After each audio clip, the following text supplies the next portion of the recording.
She survived a high-risk pregnancy alone. She was locked in a basement while in labor.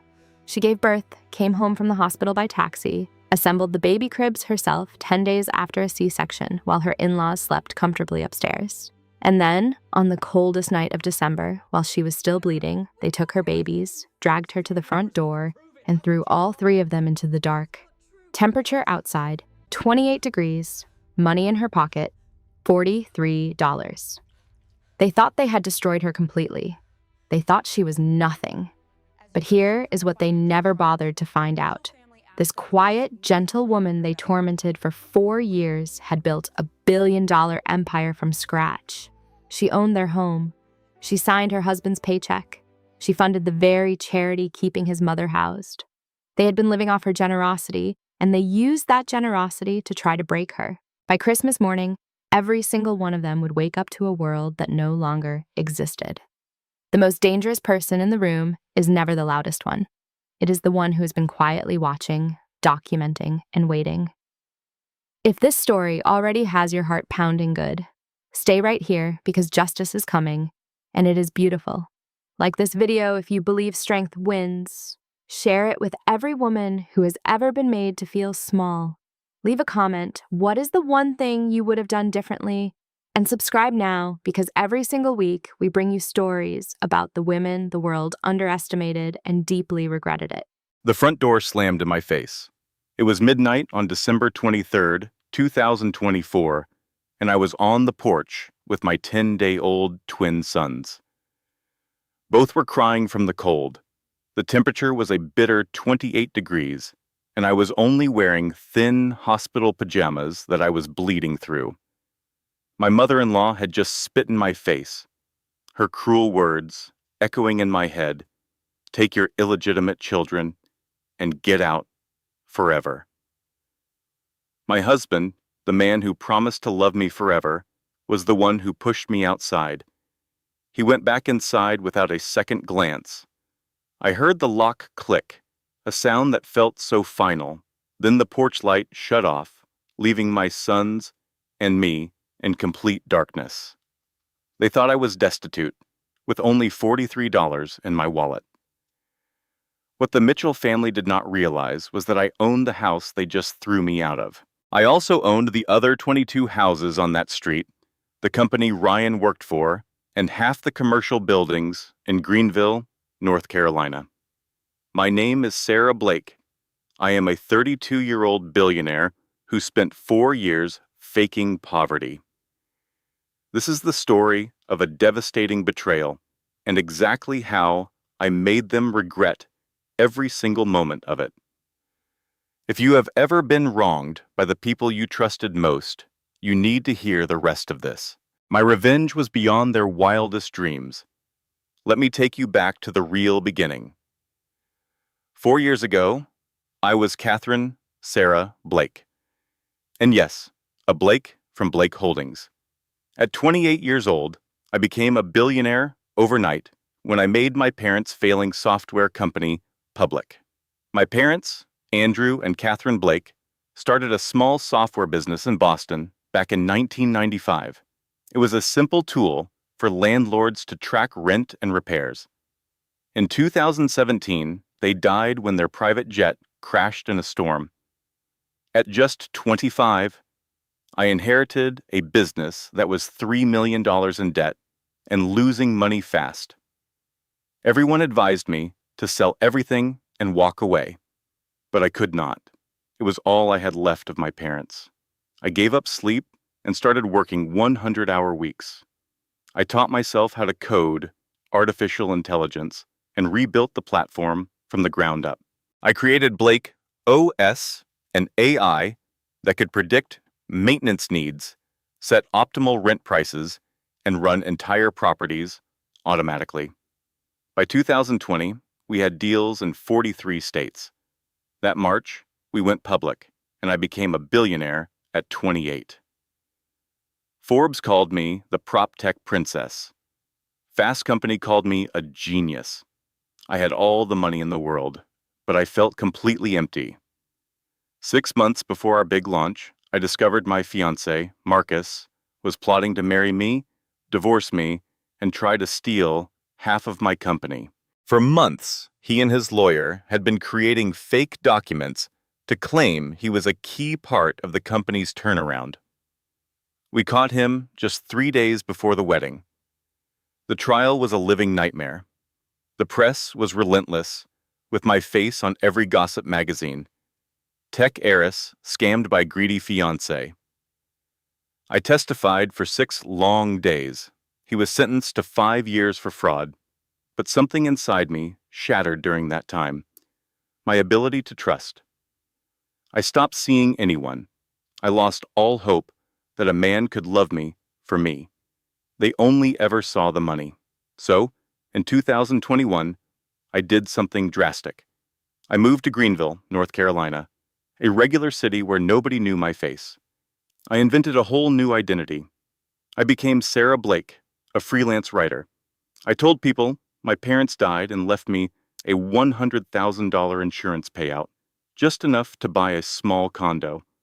Only 2 people knew the truth: my lawyer, David, and my assistant, Emma. They managed my empire, the meetings, the investments, everything, while I tried to live a normal life. I just wanted to know if someone could love the regular Sarah, the one with a used Honda who clipped coupons and stressed about her electric bill. I needed to be seen as a person, not a walking wallet. Then, in September of 2021, I met Ryan Mitchell at a fundraiser for the local library. I went because libraries were always my safe place growing up. He was a volunteer, reading stories to children. I watched him for a while before we actually met. He was reading Where the Wild Things Are to a group of 6-year-olds, doing all the monster voices and making them laugh. He was so gentle and attentive. He never checked his phone. He was completely present. When we finally spoke, he asked what I did for a living. I said I was a copywriter. He just said, "That is cool." I am in property management. Not very exciting, but it covers the rent. He did not try to show off or brag. He asked about me and actually listened to what I said. We got coffee, which led to dinner, and then a movie. Very slowly and very carefully, I started to fall for him. Of course, I had Emma run a deep background check on him. I am not a fool. Ryan Mitchell was completely clean. No criminal record. He paid his taxes. His only debt was from college, and he had great credit. He worked for Hudson Property Management, and in a strange twist, that company was owned by one of my shell corporations. It was hidden so well, even his own manager had no idea who the real boss was. I watched him for 6 months before I agreed to be his girlfriend. He seemed so genuine. He always insisted on paying, even when money was tight for him. He remembered small details from our conversations. When my old fears made me pull away, he was patient. After a year together, I almost told him my secret more than 12 times. But whenever I came close, I thought of Marcus. I pictured his eyes the moment he knew I had discovered his plan. The awful void, the cold strategy, the pure greed. So I stayed quiet. We built a life that I believed was real. On Thanksgiving of 2022, Ryan asked me to his family's dinner. I should have seen the warning signs. They were everywhere. The Mitchells lived in a simple, split-level home in a blue-collar part of town. It was nice, with a neat lawn and an American flag on the porch. Barbara Mitchell answered the door in a dress too formal for a holiday dinner, wearing a perfume so strong it was dizzying. "So, you are Sarah," she said, looking me up and down as if I were a piece of furniture for sale. "Ryan has told us so much about you." The way she said "so" made it clear he had told them very little. Inside, Tom Mitchell set plates on the table. He was quiet and hardly looked at me. Melissa was there with her husband at the time, Derek. She hugged me, but it was a stiff, distant embrace. She leaned in and whispered, "Your outfit is adorable. Did you find it at Target?" It was not a compliment. Dinner was intensely uncomfortable. Barbara started her questions immediately. So, where did you grow up? Near Boston. Oh, how fancy. And your parents? They passed away several years ago. Oh? She paused for dramatic effect. Did they leave you anything? Ryan interrupted. Mom? Stop what? It is a completely fair question. I am just trying to get to know her. She then asked about my work. When I said I was a freelance copywriter, she gave a short, dismissive laugh. So you work from home. That must be very convenient, very flexible. She paused. It is not exactly a career, though, is it? I answered. It pays my bills. Well, that is good, because Ryan's salary certainly will not support a family of 4, she said, with a smile, as if it were a joke. It was not. Melissa then said, Sarah, that bracelet is beautiful. Is it real silver? The bracelet was platinum and worth $12,000. It was a gift I had given myself, but I learned to downplay my expensive things. No, it is just costume jewelry, I lied. Oh, it looks so genuine. You have amazing taste for someone on a budget. The rest of the evening continued just like that, a steady flow of small insults and passive-aggressive comments. Barbara questioned me about everything, where I lived, my car, my hobbies, and if I attended church. When I admitted I was not very religious, she audibly gasped. She then said, Oh, well, Ryan was raised in the church. Our faith is very important to us. Ryan weakly tried to defend me. Mom, not everyone is like us. She kept going. I am just saying it would be good for her soul, and for their souls, if they plan on being serious. On the way home, I told Ryan that his family was a little intense. They are just protective, he said. They will get used to you. I will tell you now, they never got used to me. We got engaged in June of 2023. Ryan proposed at the Botanical Gardens. It was simple, sweet, and did not cost much. I loved that about him. He was not trying to buy my affection.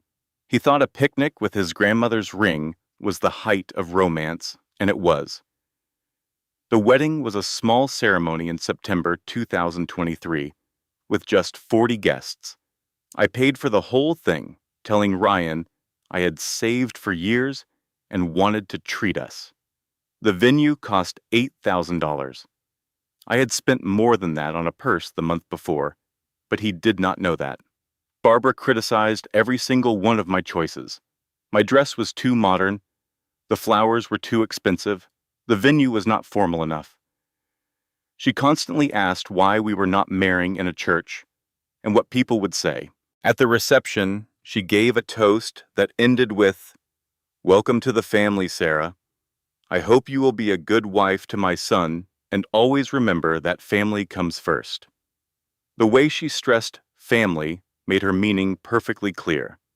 She meant her family, not me.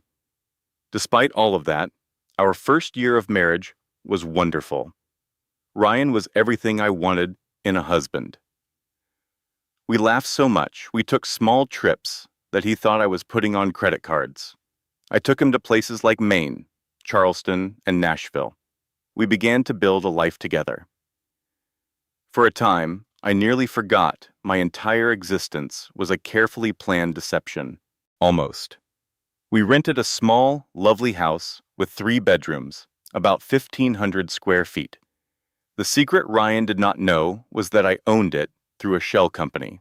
So I was really just paying myself rent. I had purchased the whole neighborhood as an investment back in 2020. Our life felt simple and perfectly normal. I managed my freelance career by disappearing into my office for hours. Ryan thought I was writing marketing material. In reality, I was running a billion-dollar company through video meetings with my chief officers. I honestly thought I could keep up this double life forever. I believed I could be both the powerful billionaire executive and the simple, loving wife. But then I got pregnant, and my whole world shifted. It was March of 2024. I had been feeling exhausted and sick. A home pregnancy test was positive. I took 3 more to be certain, and all were positive. I made a doctor's appointment, and the ultrasound changed everything. "Congratulations," Dr. Patterson said with a smile. "You are having twins." My mind went completely blank. Twins? I was not ready for one baby, much less two. But then I saw them on the screen, 2 little shapes, 2 hearts beating with life, and I felt something in my chest shatter. I began to cry, a mix of joy and terror. I felt all the emotions at once. Then the doctor said, "There is one thing that worries me. You have a condition called placenta previa, where the placenta covers your cervix. It might fix itself later, but for now, you are high risk. You need to take it very easy. That means no heavy lifting, keeping stress low, and getting plenty of rest." I told Ryan the news that night. He was absolutely overjoyed. He picked me up and spun me around, then carefully put me down when I reminded him about being high risk. "Twins," I kept saying in disbelief. "We are having twins." Then a worried expression appeared on his face. "Wait, can we afford this? Daycare for 2 babies is so expensive." I promised him, "We will manage." I was so close to telling him the truth right then, to let him know money would never be an issue for us. But the old fears stopped me. What if he changed? What if he saw me differently? So I kept my secret again. We shared the news with his family 2 weeks later, over Sunday dinner at their house. Barbara had made a pot roast. We waited until after the meal. "Mom, Melissa, Sarah, and I have some news. We are pregnant with twins." The silence that came next was deafening. Tom managed to smile and said, "Congratulations." Melissa's face went white before she forced a strained smile. "Oh, wow! That is amazing news." Barbara set her fork down on her plate very slowly. "Twins?" she asked, her voice completely flat. "Yes, we are so happy," Ryan started, but she interrupted him. "How will you afford 2 babies? Ryan, your salary barely covers your mortgage now." Ryan tried to be reasonable. "Mom, I'm just being realistic. Daycare costs at least $2,000 a month for each one. Then you have formula, diapers, doctor bills.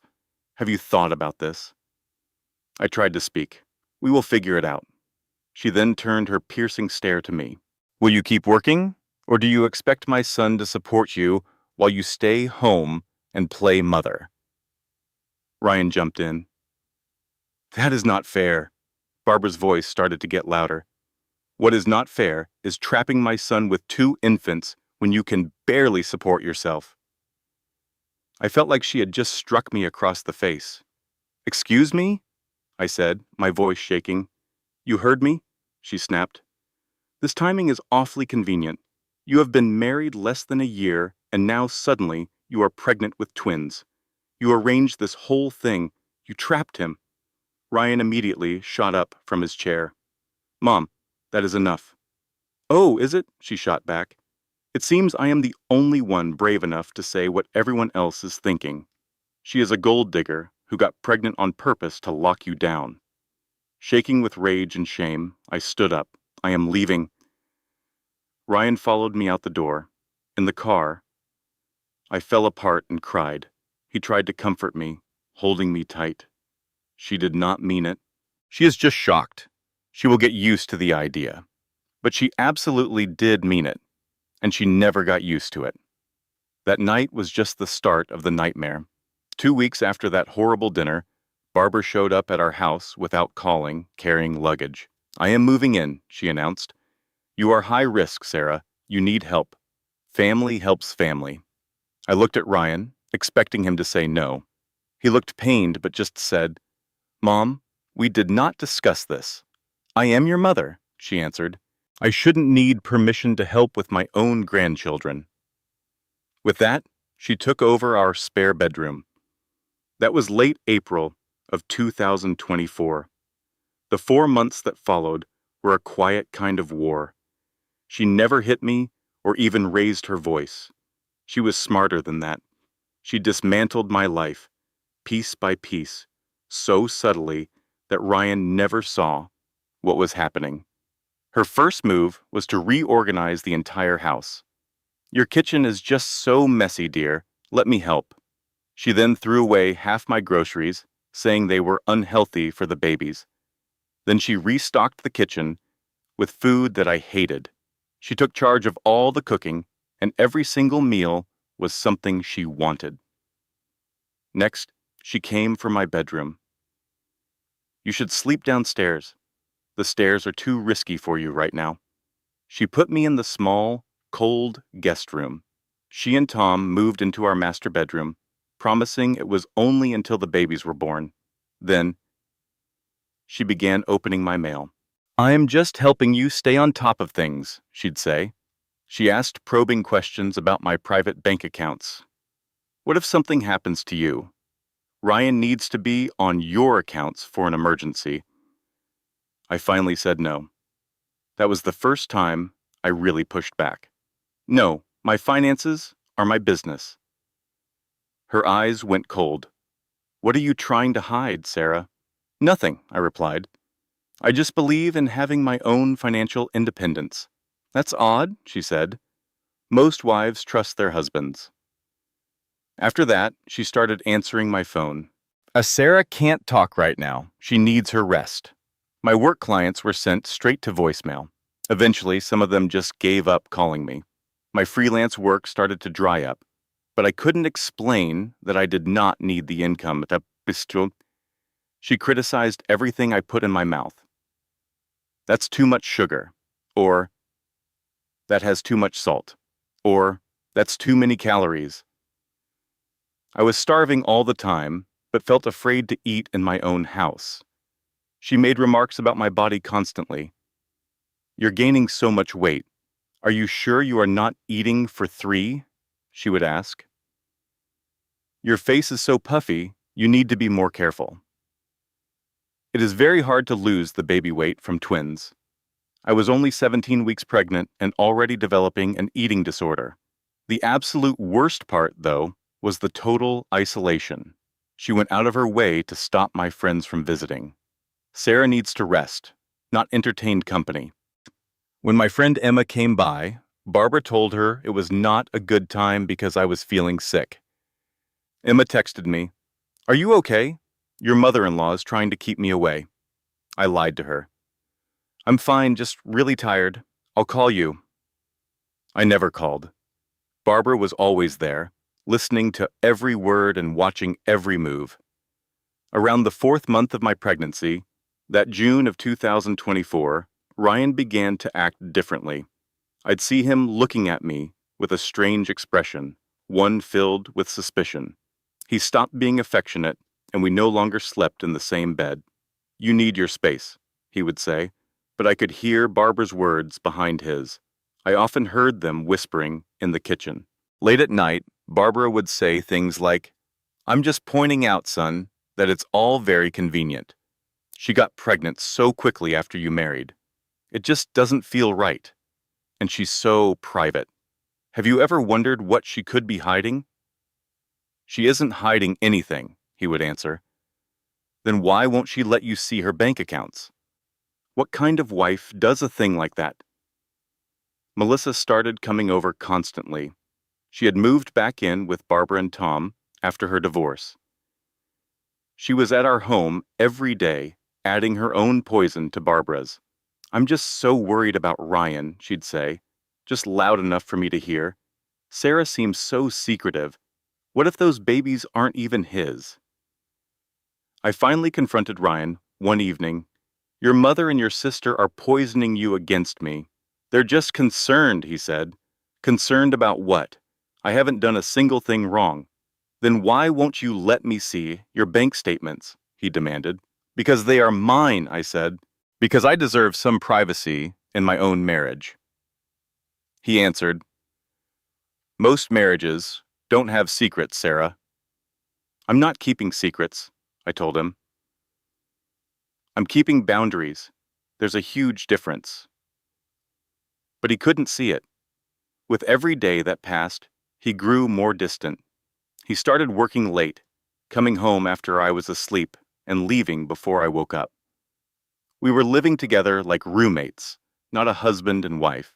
In early July, I began to notice odd things. A car was often parked across the street for far too long. I felt like someone was following me to my doctor's visit. I noticed a man with a camera in the grocery store. I was definitely being watched. I went straight to Barbara and confronted her. "Did you hire someone to follow me?" She didn't even try to deny it. "I am protecting my son. If you've done nothing wrong, then you have nothing to fear." "This is crazy," I told her. "What is crazy?" she shot back. "Is a wife who hides her finances from her husband. What is crazy is all your secrecy. What are you hiding?" I went directly to Ryan. "Your mother hired someone to watch me," I said. He looked away, obviously uncomfortable, but said nothing to defend me. Instead, he asked, "Did you give her a reason to be suspicious?" I was his wife, pregnant with his children. That should have been enough for him to trust me. He just said, "Then prove it. Let me see your bank statements." I refused. He asked me why. Because if I showed him, our dream of a normal marriage would be over. He would learn my secret, and I was not ready. So I just stood there, silent. He saw my silence as proof of guilt. It was July 28th, 2024, and I was 24 weeks pregnant. I will never forget that day, because it was the day my world almost fell apart. My doctor, Patterson, had put me on modified bed rest. "Just take it easy, Sarah," she had said. "Your placenta is still low. We need to watch for any sign of a problem. If you have any bleeding or cramping, you call me immediately." But my mother-in-law, Barbara, had no sympathy. "Bed rest?" she sneered. "Women in my day worked right up to the moment they gave birth. This is just an excuse to be lazy." Later that day, she brought me a basket piled high with laundry. "Take this upstairs," she demanded. "The dryer is finished." I tried to tell her, "I'm not supposed to be lifting heavy things." She just cut me off. "You are not an invalid. Stop being so dramatic." Ryan was not home, and his father, Tom, was in his workshop. But Melissa, my sister-in-law, was sitting right there on the couch, just scrolling through her phone. I picked up the heavy basket and started walking up the stairs. I felt a sharp, pulling pain in my belly with each step. I made it to the top landing and turned toward the hallway. Suddenly, Melissa was right behind me. "Oh, Sarah," she said. "I needed to ask you something." Then she shoved me, hard from behind. I stumbled forward, and the basket flew from my grip. I threw my arms out and grabbed the railing, which stopped my fall. But for a few horrible seconds, I was about to go tumbling down 15 stairs. My babies and I were about to fall. I just held onto the railing, frozen, while Melissa stood there at the top. "Oh my gosh, I'm so sorry," she cried out. "Are you okay? You really must be more careful. These stairs are so tricky." But when I looked up at her, her eyes were cold and full of calculation. I knew, in that instant, she did it on purpose. She had tried to make me fall. She had tried to hurt my unborn babies. I was too shocked to say anything. "What?" she said with a smirk. "It was an accident. You're so clumsy, Sarah. Maybe you shouldn't carry heavy things if you can't manage them." That night, the contractions began. They were sharp and painful. Ryan had to rush me to the hospital. I was so scared. At only 24 weeks, it was way too soon. I just prayed, "Please, God, no." Dr. Patterson checked me over. "The babies seem okay," she said. "Their heartbeats are strong, but your cervix has changed. You are at risk for preterm labor. I am putting you on strict bed rest. No stairs, no lifting, and no stress." When we finally returned home, I told Ryan exactly what Melissa did. He just said, "She bumped into you, Sarah. That's not the same thing." "No," I insisted. "She tried to push me down the stairs." He replied, "You are just being paranoid. My voice trembled as I said, "I am pregnant, and your sister just tried to harm your babies." Barbara must have been outside the door because she barged into the room. "Melissa would never do that. How dare you accuse her of something so awful? You fell because you were not being careful. It is time you took some responsibility for your own actions." I looked at Ryan, begging him with my eyes to defend me, to be my husband. He just looked away. Later that night, alone in my room, I cried until I ran out of tears. And then I stopped crying. I took out my secret phone, the one Barbara didn't know about, and I called my friend Emma. "I need you to install hidden cameras," I said. "I want them in every Yuraki's room but the bathrooms and bedrooms. I need audio too. Can you do it tomorrow while they are all at church?" Emma's voice was full of worry. "Sarah, what is happening?" I just pleaded with her. "Please, just do it." One Sunday, while the entire Mitchell family was at church, a technical crew came to the house. They installed cameras and listening devices throughout the home, in the living room, kitchen, dining room, and every hallway. The devices were ingeniously disguised as smoke alarms, picture frames, and even covers for electrical outlets. From that day on, I recorded everything that happened, slowly building my case. By early August, I was 7 months pregnant and supposed to be on complete bed rest. However, Barbara still made me clean, cook, and serve the family. She would dismiss the doctor's orders, saying he was just being too careful and that I was perfectly healthy. One afternoon, Tom found me in the kitchen, on my hands and knees. I was scrubbing a spot where Barbara had deliberately spilled something and demanded I clean it. The pain in my back was excruciating, and I was crying. I was 29 weeks pregnant with twins, scrubbing the floor. Tom knelt beside me. "Sarah, you have to stop," he said softly. "This isn't right." I looked at him, my face wet with tears. "Then please help me. Please tell Ryan what's going on here." He nodded slowly. "I see it. I see what Barbara is doing, and it has gone too far." A feeling of hope washed over me. "Will you really speak to him? Will you tell him the truth?" "I will," he promised. "I am going to fix this." For the first time, in what seemed like an eternity, I actually believed him. I thought I finally had an ally, someone who saw the truth and was willing to step in. The very next day, Tom pulled Ryan aside for a talk. I waited in my room, my heart pounding with hope. I thought that maybe, just maybe, this entire nightmare was about to end. About an hour later, my bedroom door was thrown open, and Ryan charged in. He was radiating pure anger. "Are you trying to set my father against my mother?" he shouted. "What? No, I would never do that," he cut me off sharply. "He told me everything. He told me how you have been complaining about my mom, how you are trying to rip this family apart, and how you want to force them out of our house." A cold knot formed in my stomach. That is not what I said at all. "My father does not lie, Sarah," he snarled. "But you do. You have been lying to me this entire time."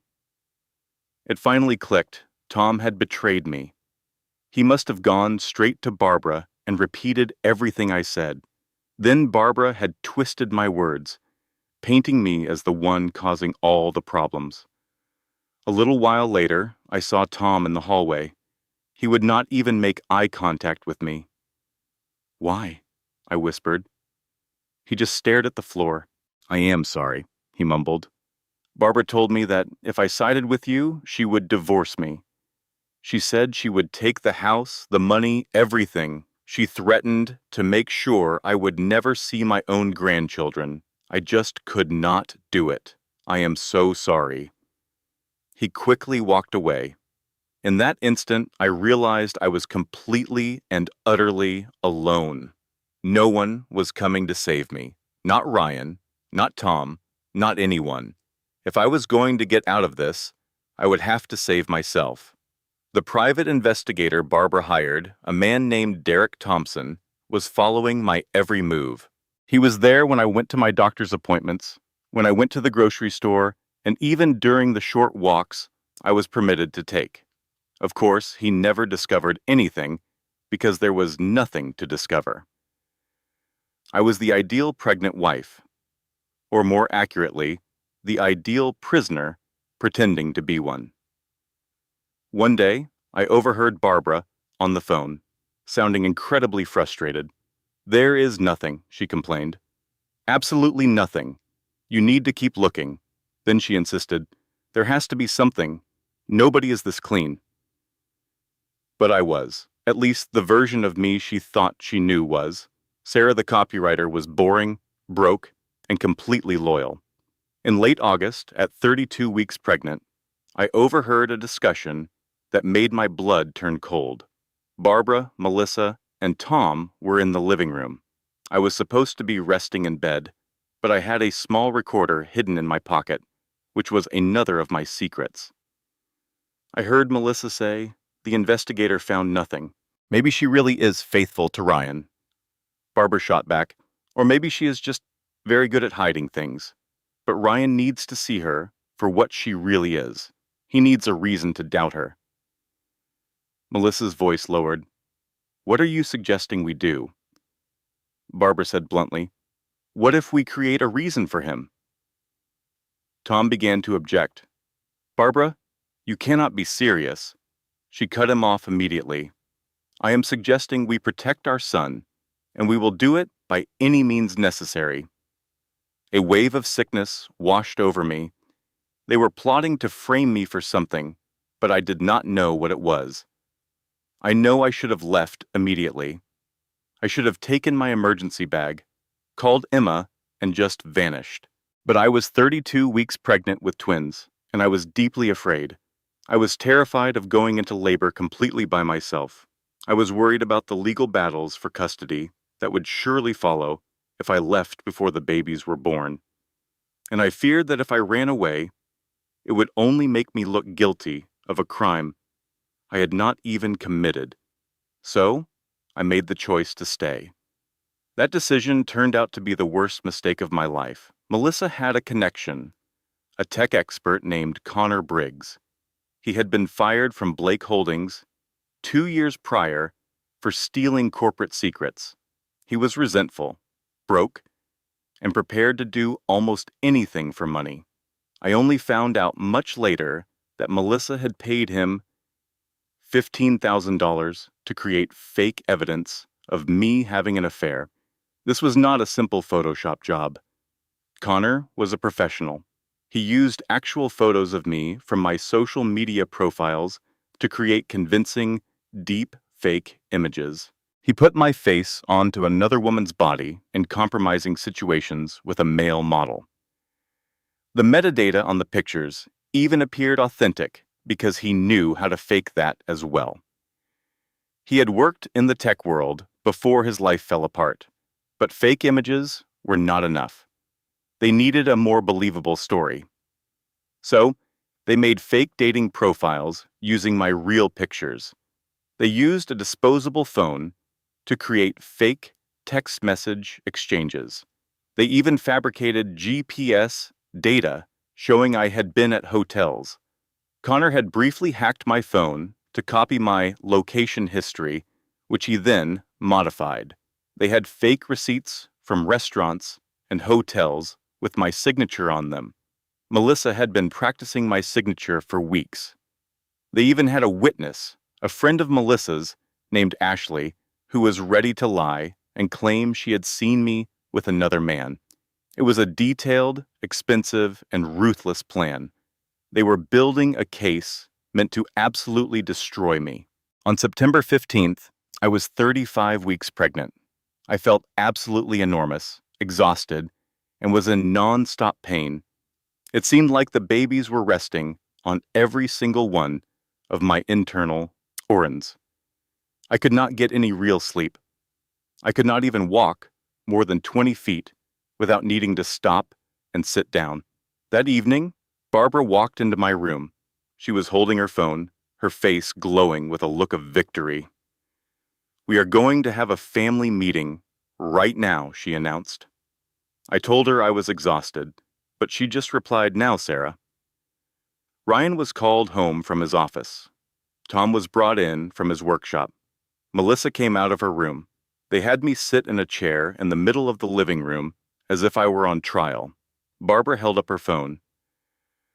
"The private investigator sent his final report today," she said. My heart started to pound. "And he found something very interesting." She began scrolling through photos. They were pictures of me, but not really me. It looked like me in a hotel room with a man I had never seen in my life. The pictures showed me kissing him, in bed with him. "What is this?" I whispered. Barbara said with a smile, "It is proof that you have been cheating on my son." I shook my head. "Those are not real. Those are fake." Melissa then added, "Oh, there is more." She showed me her phone.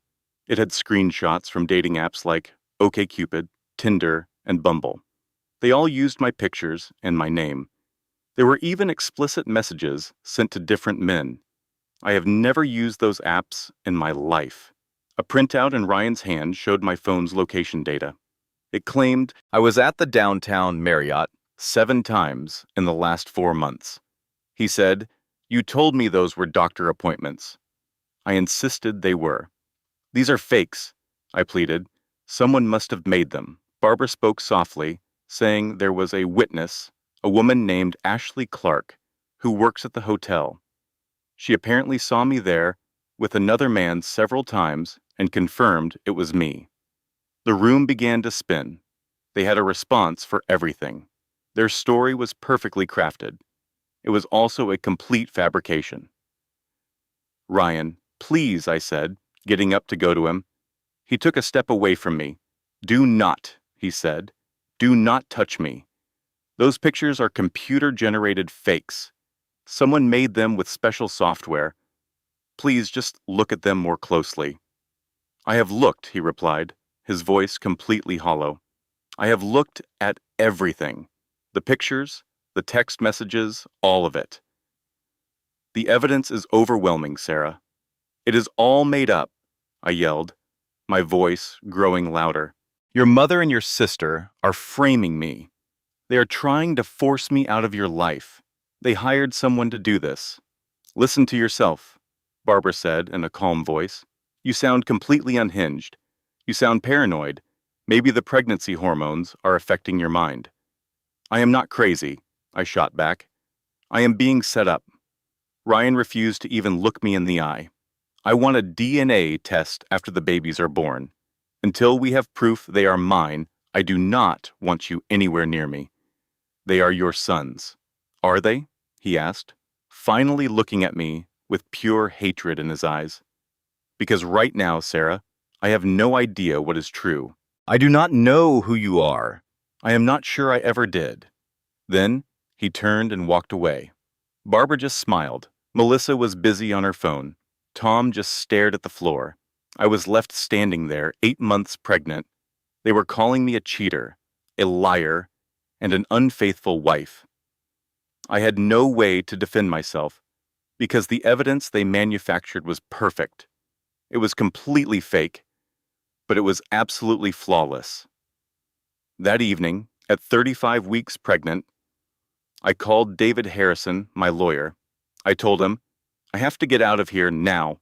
I need a safe place to go, a security team, and for you to prepare divorce papers." He promised to have everything arranged in 48 hours. I told him to do it in 24. I packed a small bag and hid it deep in my car's trunk, underneath the spare tire. I had come up with a plan. The next morning, the whole family would be at church, just as they were every Sunday. My plan was to wait for them to leave, then drive to Charlotte. I would meet David and Emma at a hotel and have my babies there, where I knew I would be safe. I just had to get through one more day. On Sunday morning, September 17th, I listened as they all got ready for church. I stayed in my room and heard the front door open, followed by the car starting. I waited 10 extra minutes just to be certain. Then I stood up, grabbed my purse, and walked to the door. I saw Melissa standing in the hallway, about to go somewhere. My heart completely stopped. "I thought you went to church," I said. She replied, "I decided to stay home." I noticed she was holding something. It was my bag, the very one I had hidden in the trunk. She said, "I found this yesterday when I took your car. What exactly were you planning, Sarah?" Just then, Barbara came in from the kitchen and Ryan walked in from the garage. They had not gone to church at all. The entire thing was a trap. "You were trying to run away," Barbara said. "You were going to take those babies and just disappear." "They are my babies," I replied.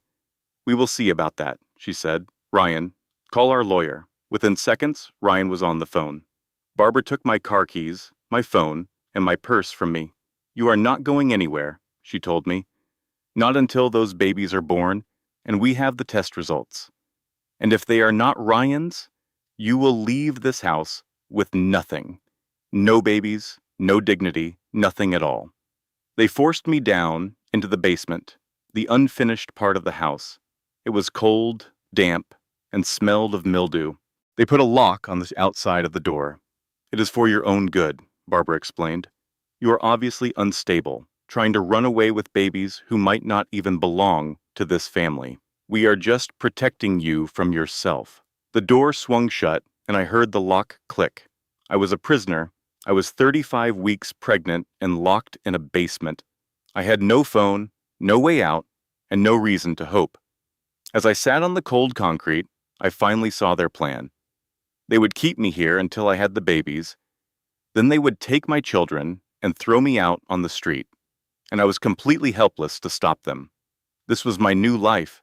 It was the third time in my life I had known complete hopelessness. I was trapped, utterly and completely powerless.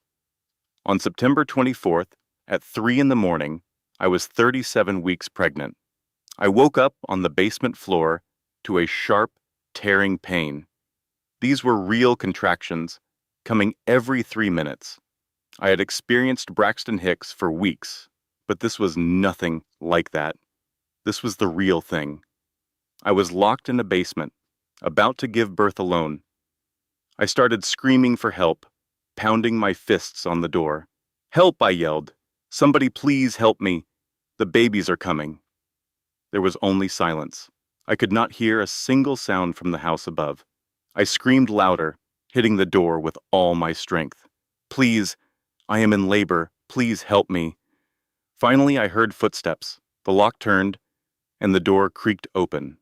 Barbara stood there in her robe, looking annoyed. "Stop being so dramatic," she said. "You are not due for 3 more weeks." "The contractions are 3 minutes apart," I told her.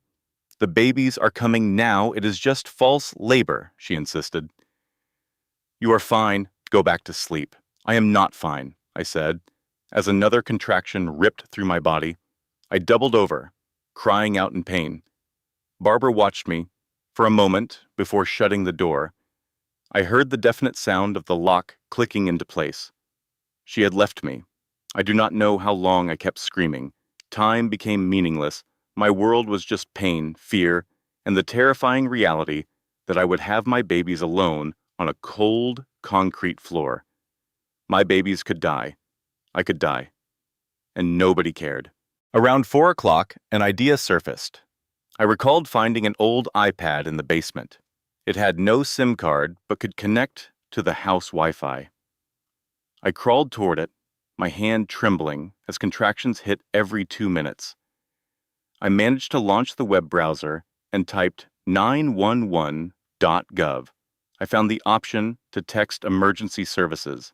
I typed, "I am in labor, 37 weeks pregnant with twins. It is a high-risk pregnancy. I am locked in a basement and they will not let me out. Please send help." The address is 847 Maple Drive in Greenville. Please hurry. I hit send. I prayed someone would see it, that help was on its way.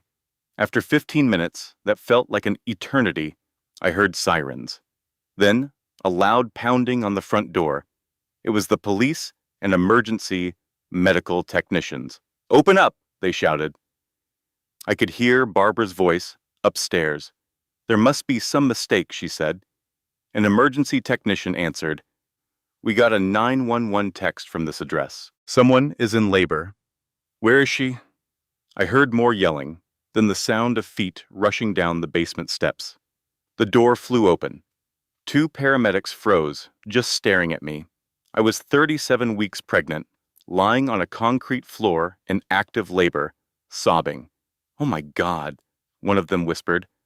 "How long have they had you down here?" "A week."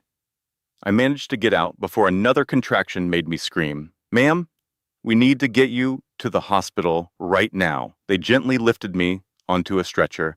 As they carried me up the stairs, I saw the whole Mitchell family standing in the living room.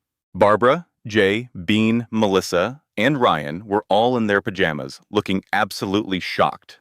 Barbara tried to deceive the police. "She has been having some emotional problems. We were just trying to keep her safe. You locked her in a basement?" the officer asked, his face filled with disgust. "While she was in labor," one of the paramedics added. He turned to the family. "After we get her to the hospital, we are filing a report with Child Protective Services. This is child endangerment." Ryan's face went completely pale. "I gave birth at Greenville Memorial Hospital after 22 hours of labor." Ryan showed up at hour 16. He was drunk. I could smell the whiskey on him from across the room. "Are you actually drunk right now?" the nurse asked him. "I needed something for my nerves," he mumbled. He looked at me with cold, hollow eyes. "As soon as this is over, we are getting that DNA test today." I was in too much pain to argue. Another contraction took over, and I screamed. "Do you want me to leave?" he asked. "Yes," I managed to say. "Get out of here." He left and did not return. At 2:37 in the morning on September 25th, my son Logan was born, weighing 6 pounds and 2 ounces. He was perfect. At 2:51 in the morning, my son Lucas followed, weighing 5 pounds and 14 ounces. He was perfect, too. I held them both in my arms and cried. They were so small, so flawless, and they were mine. "Hi, my sweet babies," I whispered. "Hi, I am your mama." "I am so sorry," I whispered. "I am sorry for everything you have already been through. But Mama is here. Mama has you now, and I promise you both, I will always protect you, no matter what." The nurse came in and asked if I wanted to call anyone. "My husband was here earlier," I said quietly. He left. "Oh," she said, her eyes full of pity. "I am so sorry, honey." "Is there anyone else?" I thought of calling Emma, but my phone and all my belongings were still at that house. "No," I whispered. "It is just us three." So there I was, sitting alone in a hospital room with my 2 newborn sons. There were no flowers, no balloons, no family visits, and no celebration. It was just me and my boys against the world. I stayed in the hospital for 4 days recovering from the C-section. The babies were healthy but small, so the doctors wanted to monitor us. Barbara visited once, on the 2nd day. She walked into my room, glanced at the babies in their bassinets, and said, "They have the Mitchell nose, but that proves nothing. We are still doing the DNA test." She never held them. She never asked for their names. She did not even congratulate me. She was gone in 5 minutes. Melissa sent a text message. "I hope you and the bastards are doing well," she wrote, adding a smiling emoji. Ryan came by on the 3rd day, sober this time. He stood in the doorway, looking at his sons. "Have you named them?" he asked. "Logan and Lucas," I replied. He nodded. "Those are good names." A long, heavy silence hung in the air. "Ryan, do not do this. Just do not." "We will get the DNA test when you are home," he stated. "Until then, I refuse to get attached to children that might not be mine." Then he was gone. A hospital social worker visited me that afternoon. "Mrs. Mitchell, I have to ask, are you safe at home?" I wanted to scream no. I wanted to tell her about the basement, the abuse and the fake evidence they had created. But if I told her, what would happen? An investigation would start. They might take my babies away and put them in foster care. I could not risk that. So I lied. "Yes, I am safe," I said. "We are just dealing with complicated family issues." She studied my face for a long time. She knew I was not telling the truth, but she had no way to prove it. "If you ever need help," she said, handing me a small card, "these are resources for domestic abuse." I took the card, put it in my pocket, and nodded slightly. After she left, the silence of the room swallowed me whole. On the fourth day, September 29th, I was discharged. I called the house. "I am ready to come home." Barbara's voice was cold. "We are busy. You need to take a taxi." "I just had major surgery," I explained. "I have 2 newborn babies." "A taxi is not an option." The line went dead. She hung up on me. I had to call a taxi myself. The driver was kind and helped me install the car seats I had bought. I sat in the back with my 10-day-old sons, the pain from my incision making it hard to even walk. Going home from the hospital in a cab. As we pulled up to the house, I saw it was completely dark. Not a single light was on. No one was waiting outside. The driver looked back at me, his face full of worry. "Do you need help getting inside, ma'am?" I shook my head. "No, thank you." He helped me carry the babies to the porch. I paid him with the last of my cash and watched his car drive away. I turned the key, opened the door to my house, and stepped into a nightmare. Nothing was ready for us.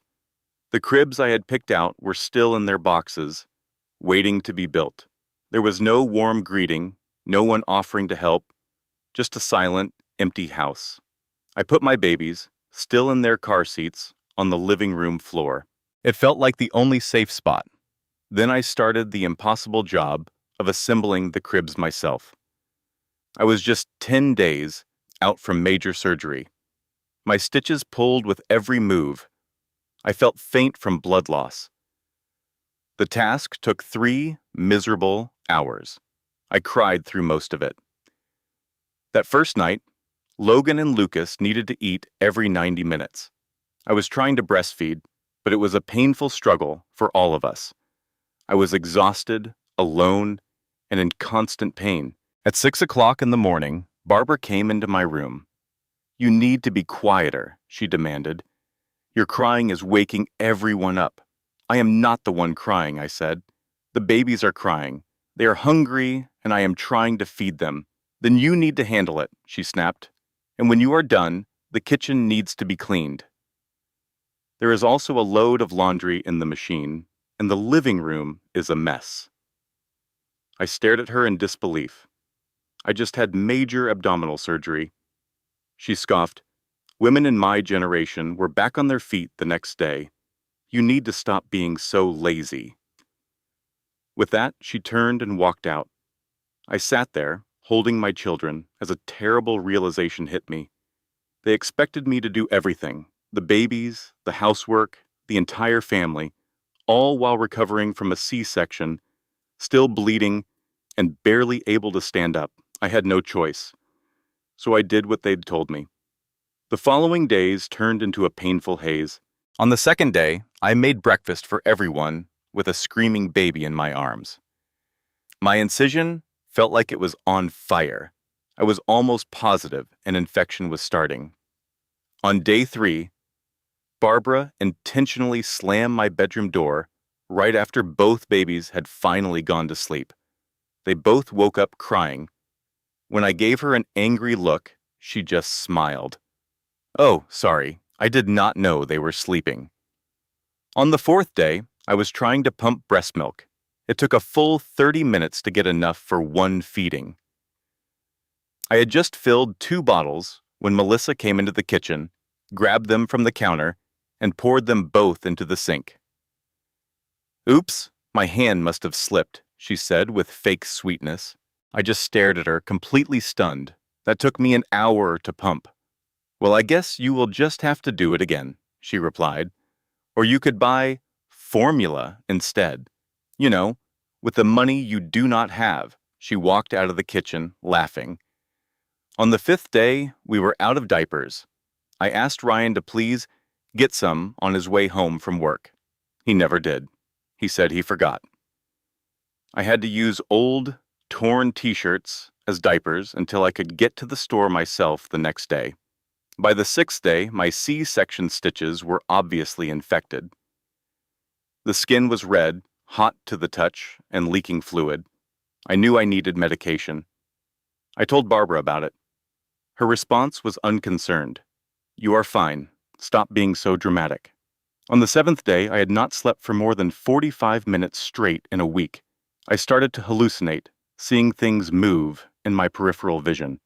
I dropped a bottle, and it shattered on the floor. I stood there, staring at the broken glass, completely unable to figure out what to do. Ryan walked in. "Clean that up," he commanded. "You're making a mess." I looked up at him, at the stranger wearing my husband's face, and I felt absolutely nothing. On the eighth day, October 7th, at 3 in the morning, I was back in the basement. They had moved me and the babies down there, complaining our noise kept them up. I was trying to feed Lucas, while Logan screamed in his bassinet. My C-section infection was now raging. My fever had climbed to 103 degrees. I was shaking violently, dizzy, and could barely stay awake. Both of my babies were crying. I could not remember the last time I had eaten. A drink of water, or any real rest, my gaze fell on the gas water heater in the corner of that dark basement. It would be so easy. A thought whispered through my mind that it would only take 10 seconds. I could just turn the valve, lie down with my babies, and we could all drift away. This nightmare would finally be over, and the three of us would be at peace, far from this horror. Logan was crying, Lucas was crying, and I was crying with them. Every inch of me hurt, and the whole situation felt utterly hopeless. As my hand reached for the valve, Logan suddenly went quiet. He looked right at me with his big blue eyes, the same eyes as his father's, and made a soft, happy sound. In that one instant, something inside me shattered and immediately reformed stronger than before. "No," I whispered. I told him that Mama was not giving up. Mama was going to fight for us and get us out of there. I used the last ounce of my energy to pound on the basement door. I banged and screamed for 20 minutes straight, until my hands were raw and bleeding. Finally, Melissa yanked the door open. "What is your problem?" she snapped. Then she really saw me. She saw the fever, the blood soaking my clothes, and the wailing infant. For a moment, even she looked truly scared. "I need a hospital," I gasped. "I think the infection is killing me. Please." She went to get Barbara. Barbara called 911, but she told the dispatcher, "My daughter-in-law is being dramatic about some discomfort, but you should probably check on her for the babies." For the second time in 10 days, I found myself in the back of an ambulance. At the hospital, the emergency room doctor was furious. He explained that my C-section incision was badly infected and I had sepsis. "You were close to losing your life," he said. "Who has been caring for you? Where is your medical follow-up?" I just muttered that I was too overwhelmed. "Too overwhelmed?" the doctor replied sharply. "You have just had major surgery. Where is your family? Who is helping you?" Just then, the social worker showed up again. "Mrs. Mitchell," she began, "this is the second time we have seen you in 2 weeks. In both instances, we have noticed signs of severe neglect. I need you to be honest with me. Is someone doing this to you?" I looked over at my twin boys sleeping in their hospital bassinet. I pictured what would happen if I told the truth. They would go into foster care, separated from me, followed by endless court battles. "No," I lied. I just have not been taking good care of myself. I will do better, I promise. She did not believe me at all, but she had no evidence to prove otherwise. The hospital staff gave me intravenous antibiotics, watched me for 18 hours, cleaned and stitched my wound, and told me to get some sleep. After that, they sent me back to the house, which meant going back to the basement and that living hell. I had just 2 days left until they planned to kick me out. Those next 2 days were filled with the worst cruelty I had ever known, and I had no idea that everything was about to get much, much worse. It was October 8th, the 9th day of my son's lives. A technology expert named Connor Briggs, the man Melissa hired, sent over his final delivery of so-called proof. This package included more deepfakes and even more cleverly edited screenshots of Sarah's online dating profiles from during my pregnancy. He added falsified GPS data that showed me at hotels when I was at home, along with forged receipts and other fake documents. But the most damaging piece of all was a doctored video call created with deepfake technology. Connor had produced a video that made it look like I was in an intimate video call with another man. It appeared completely real. The technical skill behind it was as brilliant as it was evil. That same evening, Barbara presented the video to Ryan. I knew nothing about this as it was happening. I was in the basement with my babies, just trying to survive another hour. Ryan watched the video, and his face went from pale to flushed with anger, and then to a frighteningly calm expression. "I want her out of this house tonight," he declared. "What?" Even Barbara seemed startled by his tone. "Tonight. I want her gone from my house immediately," he repeated. "Her and those children who are not mine." "Ryan, it is getting very late. I do not care. I want her out of here right now. Before I do something I will regret." Melissa then texted Ashley, the supposed witness, who quickly sent a statement swearing she had personally seen me at hotels on 6 separate occasions, confirming the affair. They now had all the pieces they needed to execute their plan. Their case against me was flawless, perfectly assembled, and a complete lie. But Ryan chose to believe it, or maybe he just needed to believe it, because accepting that I cheated was much easier than admitting his own family was trying to destroy an innocent woman. I was feeding Lucas while Logan was asleep. The basement door suddenly flew open with a loud bang. The entire family stood on the stairs, staring down at me. Ryan, Barbara, Melissa, and Tom. Their faces were all twisted with an intense hatred. My heart started racing in my chest. I knew that something was horribly wrong. Melissa spoke first, holding up her phone like it was a weapon. "We know everything, Sarah. We have the final proof now." She then played a video for me. It was a deepfake video of someone who looked exactly like me on a video call with a man I did not recognize. The woman in the video was touching herself and saying things I would never, ever say. "That is not me," I stammered. "That is a fake. It must be artificial intelligence." Barbara started screaming at me. "Liar! We have witnesses. We have all the proof we need. We know you cheated on my son throughout your entire pregnancy." Melissa then pointed a shaky finger at Logan and Lucas. "Those babies are not even Mitchell's. You brought illegitimate children into this family's home. You have deceived every single one of us." Ryan's face was like a mask made of stone, completely cold and showing no emotion. "I want a DNA test done immediately. Ryan, please, you have to believe me," I pleaded. "Watch those videos again. Look very closely. They are deepfakes. Someone is setting me up." Barbara let out a sharp, ugly laugh.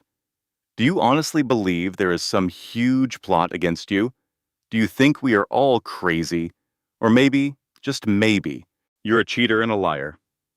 Tom, who had been quiet until now, finally spoke up. "Ryan, maybe we should handle this in the morning." "No," Ryan's voice was firm. "She leaves tonight." I hugged Logan closer, instinctively shielding the bassinet where Lucas was sleeping. "It is the middle of the night," I pleaded. "It is freezing out there. They are newborn babies. They are your babies, Ryan. Please. Whatever you think I have done, do not let them suffer for it." Melissa moved toward the bassinet. "Perhaps we can keep them," she said. "We will do a DNA test. If they are Mitchell's, they belong here. But she has to go." A cold wave of terror washed over me. They were seriously trying to take my children from me. "No," I said, my voice trembling, as I quickly lifted Lucas from his bed. With both of my sons in my arms, I was resolved. "You will not touch them. They are mine." Barbara's face twisted into a mask of pure hatred. "They are nothing. They are the mistakes you made when you were sleeping around. Get them out of this house. Get out!" She lunged at me, trying to snatch one of the babies from my arms. I spun away, protecting them with my body. Barbara's hand cracked across my face, and a loud ringing filled my ears. Ryan grabbed her, pulling her away. "Mother, do not," he begged. But the damage was done. She had hit me while I was holding my infant sons. Tom swung the front door open, letting in a bitter blast of December air. The temperature had fallen to 28 degrees. "Out," was the only word he said. I stared at Ryan one last time. This was my husband, the father of my children, the man I had hidden my entire identity for. "They're only 10 days old, Ryan. 10 days. It is the middle of winter.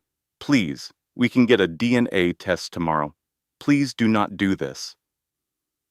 For a second, I saw something change in his eyes, a flash of doubt, maybe regret, or even love. But then Barbara whispered to him, and his face turned to stone. He came toward me, put his hands on my shoulders, and shoved. I stumbled backward toward the open door. I fought to stay upright, clutching my babies even tighter. They began to cry, sensing the danger. "Ryan," I begged one final time. He pushed me again, this time with more power. I was on the porch, the wind cutting through my thin pajamas as my babies screamed in the cold. Barbara appeared behind him.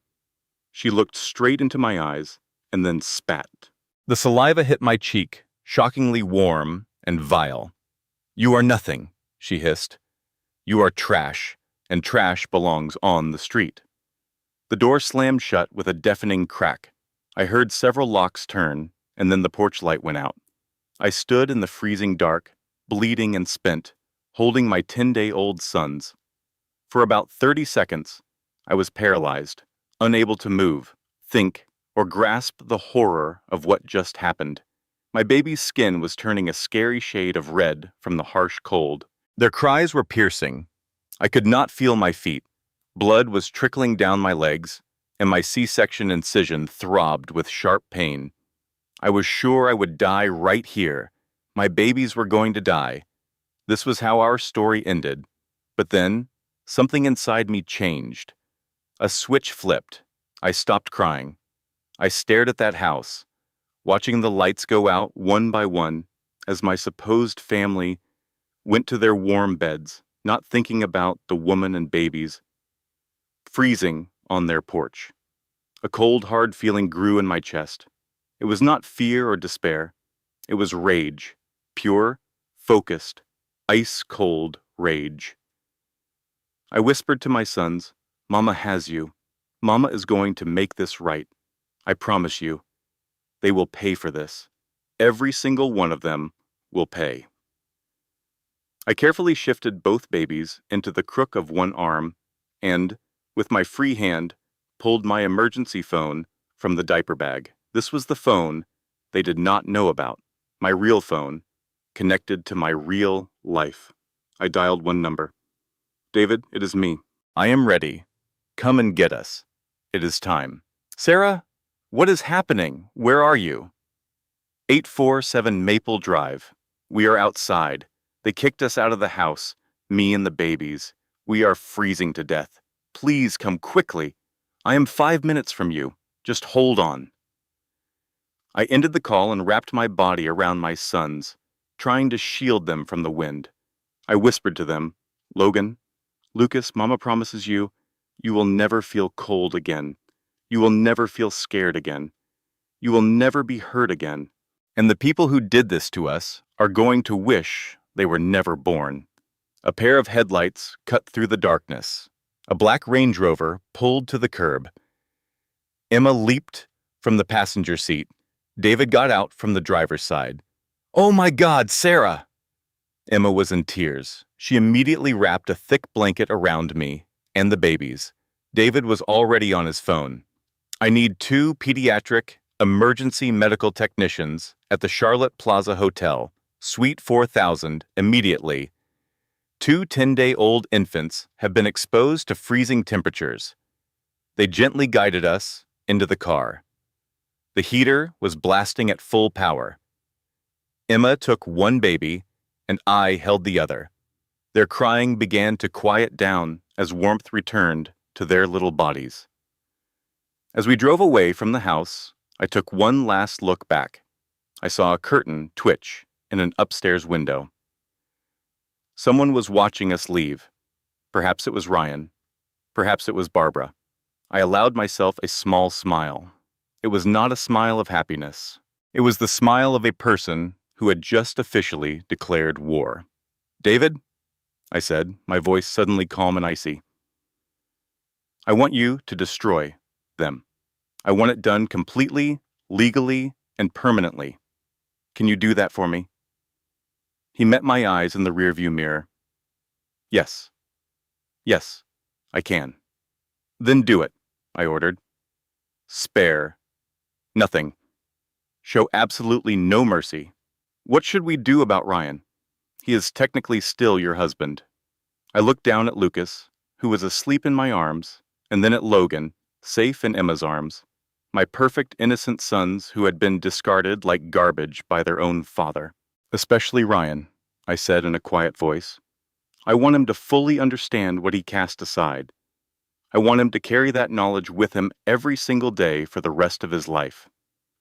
The identity of Sarah the copywriter perished that night on that cold porch. Catherine Sarah Blake, the Billionaire CEO, had returned, and she was seeking retribution. We drove to Charlotte, a 30-minute drive from Greenville, the city that was the center of my real existence. We went to the Charlotte Plaza Hotel, to the top floor. I was the owner of the hotel, but the Mitchells were unaware of that fact. David had reserved the presidential suite using a false name. As we entered, a complete medical team was already there waiting for us. A private neonatal intensive care unit nurse, a pediatrician, and an obstetrician gynecologist for me. The pediatrician examined Logan and Lucas thoroughly. "They are all right. They have cold stress, but no signs of hypothermia. They will be fine." The obstetrician examined me and looked at my infected C-section incision. "This is getting worse. You require intravenous antibiotics right away. You are also severely dehydrated. You have lost a dangerous amount of blood, Mrs. Blake. You belong in a hospital." "I cannot do that. Not right now. I have important work to handle first." She looked like she wanted to protest, but she saw the determination in my eyes and simply nodded. "Very well.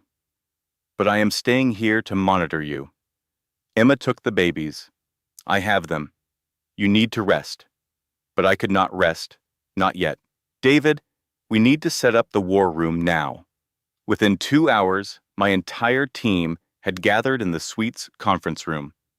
David Harrison, my family lawyer, Patricia Clark, my criminal attorney, James Rodriguez, my corporate attorney, and Angela Thompson, my public relations specialist, Marcus Webb, my private investigator, and Catherine Lewis, my financial analyst. I walked into that room dressed in a designer suit that I had asked Emma to bring. It was a pearl gray Armani suit that cost $4,000. I looked like a chief executive officer again. I felt like myself again. Thank you all for coming on such short notice. Some of you have known me as Sarah Mitchell. That identity is now gone. I am Catherine Sarah Blake, the Chief Executive Officer of Blake Holdings, and I require your help to destroy the people who just threw me and my newborn sons out into the freezing cold. I pressed a button on the remote. The large screen behind me came to life. It displayed photographs of the entire Mitchell family. Target 1, Ryan Mitchell. Target 2, Barbara Mitchell. Target 3, Melissa Mitchell Hartley. Target 4, Thomas Mitchell. Marcus was the first to speak. Ma'am, I have already finished the background investigation you requested 2 months ago. This is what I discovered. He displayed his findings on the screen. Ryan was employed by Hudson Property Management, a company that was owned by my corporation.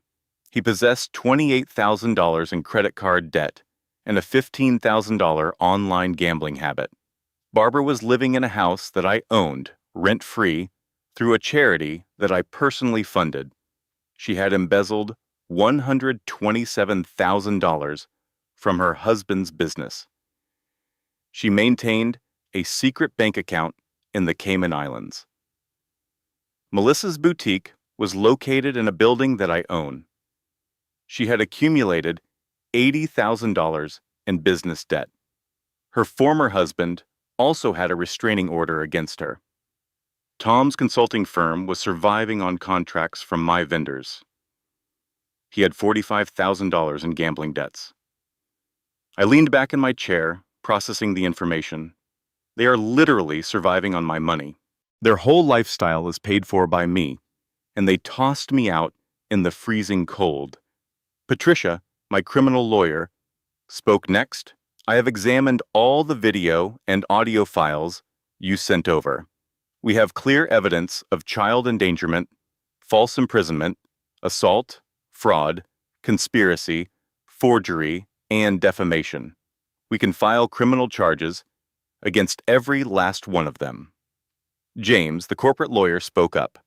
And on the business side, we can fire Ryan, evict Barbara from her house, cancel Melissa's lease, and void all of Thomas's business contracts.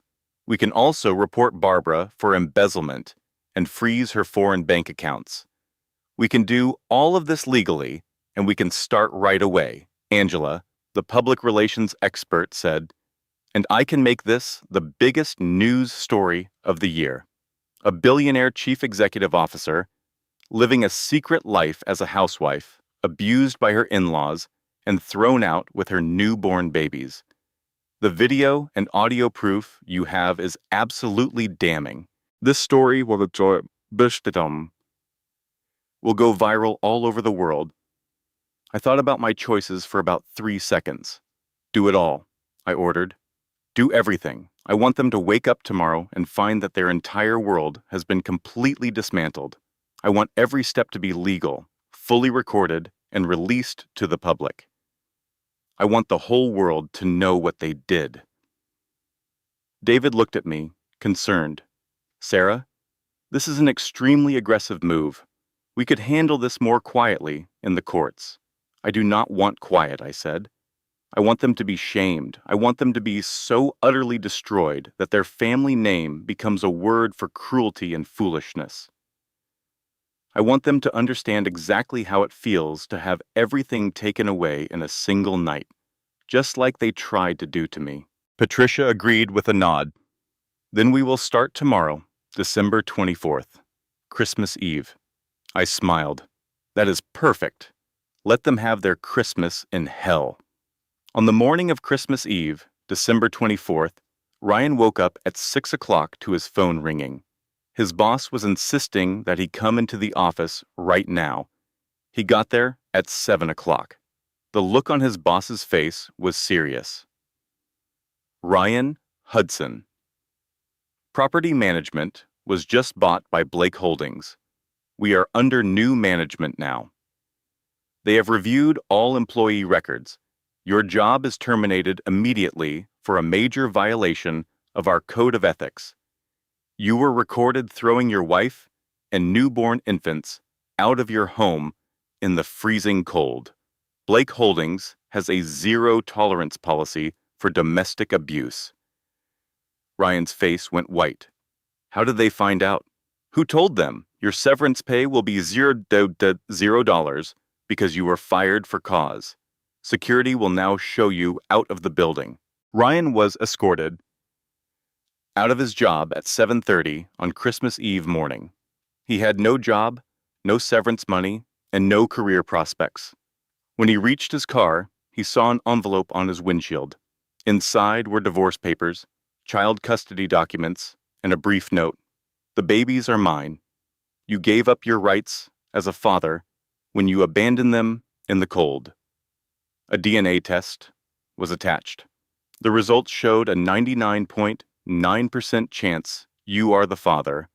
Congratulations. You have just ruined your own family. Signed, Sarah. He got sick right there in his car. At 8 in the morning, the doorbell rang while Barbara was cooking breakfast. A courier handed her a certified letter. It was an eviction notice. The letter explained that her lease was being terminated due to a fraudulent application for housing aid. She had 72 hours to vacate the apartment. She immediately called the management company. There has to be some sort of mistake. There is no mistake, ma'am. The building was recently bought by Blake Properties, LLC. Your application was discovered to have false information. You have 72 hours. Who is Blake Properties? I am not allowed to share that information, ma'am. She hung up the phone, her hands shaking. 10 minutes later, there was another knock on her door. It was the police. Are you Barbara Mitchell? Yes. We have a warrant for your arrest on charges of embezzlement, fraud, and money laundering. They put her in handcuffs and read her rights. Tom just stood there, completely stunned, as he watched them lead her to a police car.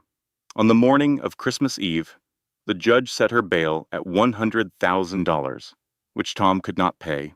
She had to stay in jail. When Melissa got to her boutique at 9, she found an eviction notice on the door. The building had been condemned because of numerous code violations. All tenants were ordered to leave immediately. She called the building's management. What violations are you talking about? The new owners did an inspection. They found fire code violations, electrical problems, and mold. The owner is Blake Commercial Properties. She went inside to start packing her things and found another envelope. It was a civil lawsuit for defamation, fraud, conspiracy, and causing emotional distress. The person suing was named Catherine Sarah Blake. The damages requested were $2.5 million. Attached were screenshots from the fake videos and bank statements showing her payment to Connor Briggs. There were also text messages between them. It was everything. She sank to the floor. They had proof of absolutely everything. Tom received 3 phone calls that morning. His most important clients were all ending their contracts. Then his bank called to let him know his business loan was now due in full. A company named Blake Financial Services had just bought it. In only 3 hours, Tom lost 80% of his business income and was now facing a 6-figure debt that had to be paid right away. He called Ryan. Something is happening. Someone is trying to ruin us. Ryan's voice was hollow. I know who it is. Who is it? It is Sarah. Sarah is the one doing this. Sarah? You mean your wife? The copywriter? How is that even possible? I do not think she is a copywriter, Dad. In fact, I do not think we ever knew who she really was. They all met at the house, Tom, Melissa, and Ryan. Barbara was still in jail. They sat in the same living room where they had plotted against me, the same room where they had called me trash. Tom spoke first. Someone named Blake is systematically destroying us. Who in the world is Blake? Melissa whispered to him. Sarah's last name is Blake. The room went completely silent. Ryan said, No, that is impossible. She is a nobody. Did you ever actually check her bank statements? Tom asked. No. Did you ever truly know her at all, Ryan? Ryan's expression crumbled. Oh my God. What if we were wrong about everything? Melissa pulled out her phone and searched for Catherine Blake, CEO. The results popped up. showing articles in Forbes, features in business magazines, and photographs. And there she was. It was Sarah, but in these pictures, she was wearing expensive designer suits. The headlines on the phone showed a woman surrounded by city skyscrapers holding an award. It read, PropTech Princess, Catherine Blake takes her company public at just 28. She was the billionaire CEO of Blake Holdings, with a value of $1.8 billion. Catherine Blake, the youngest self-made female billionaire. Melissa's phone dropped from her hands. Oh no, it could not be happening. Ryan grabbed the phone and his eyes locked onto the screen. He was looking at his wife, the billionaire he had tossed out into the night. This could not be real. But it was. Every article, every photo, and every single detail confirmed it. The woman he knew as Sarah Blake was really Catherine Sarah Blake, a powerful CEO. And they had called her worthless. They had tormented her. They had thrown her and his own children into the freezing darkness because they thought she was a nobody. Tom said what everyone was thinking. We are done for. We are completely ruined. Ryan stared at the photo. It was Catherine, looking powerful, confident, and totally in charge. He had tried to break her, and in doing so, he gave her all the motivation she needed to break him. Her revenge was only just beginning. On December 26th, 2 days after Christmas, an announcement went out at 8 in the morning. Catherine Blake, the CEO of Blake Holdings, would hold a press conference at 2 in the afternoon about recent events. Every major news network, from CNN to Fox News to MSNBC, instantly picked up the story. Local news teams, business journalists, and lifestyle reporters were all buzzing with anticipation. Nobody was sure what the press conference would be about, but Blake Holdings was a billion-dollar company, so any announcement from Catherine Blake was huge news. The event took place at the Charlotte Convention Center in a hall that held 2,000 people, and not a single chair was empty. I was in a hotel suite, getting ready. My assistant, Emma, was helping me into a perfectly tailored white Armani suit. White is the color of innocence and truth. My hair and makeup were handled by a professional team. I looked powerful, beautiful, and in command. My twin sons were safe in the next room with their nanny and a doctor. David entered the room. Are you positive about this? Once you go public, there is no turning back. I was positive. The videos are going to be emotional. People are going to be upset. This story will be everywhere. Good, I replied. I want it to be everywhere. I want the entire world to see what they did to me. I took a final look in the mirror. This was the moment. The time for hiding was over. It was time to reclaim my power. Let's begin. I walked onto the stage at exactly 2 o'clock. The whole room fell silent. Camera flashes went off like lightning. I looked out at a sea of faces, all journalists with cameras and recorders.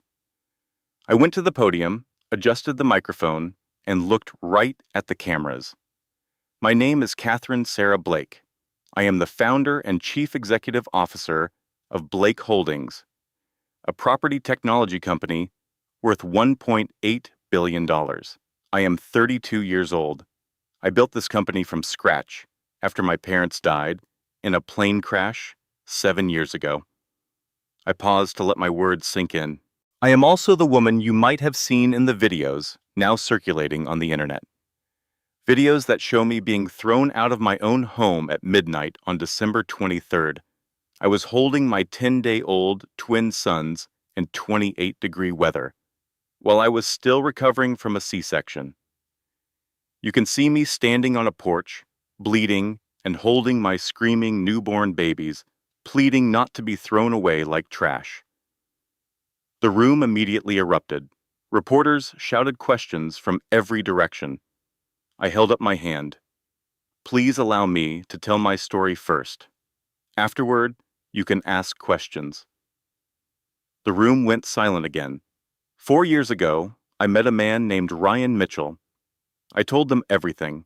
I explained my choice to hide my wealth, the abuse I suffered during my pregnancy, the fake evidence, being locked in the basement, the birth of my sons, and being kicked out of my home. As I told my story, the screens behind me showed hidden camera footage and played audio recordings. The audience watched in horror. They saw Barbara pour my breast milk down the drain. They saw Melissa shove me near the stairs. They saw Barbara lock me in the basement. They watched the family plot to create false evidence against me. They saw the confrontation, Barbara spitting in my face, Ryan pushing me out the door, and me standing on the porch with my babies in the freezing cold. By the end, half the room was in tears. The other half looked absolutely furious. After the videos ended, I kept speaking. They threw me out because they chose to believe fabricated evidence that I was unfaithful. They refused to even listen when I denied it. They chose to believe lies rather than trust the mother of those children. I paused for dramatic effect. What the Mitchell family did not know when they threw me out is that they were living in a house that I own. They were working for companies that I own. They were surviving on money that was provided by me. Their entire life was funded by my generosity. There were gasps and murmurs from the crowd. Ryan Mitchell was employed by a company I own and had no idea. Barbara and Tom Mitchell were living rent-free in a house I own. Through a charity I created. Melissa Mitchell's boutique is located in a building that I own. Their survival depended on my kindness. I let that fact settle in, and they repaid my kindness by locking me in a basement, by creating false evidence of an affair, and by throwing me and my newborn sons out into the cold on December 23rd, just 10 days after I gave birth by C-section, while I was bleeding, had an infection, and could barely walk. My voice became lower and harder. I am not a victim.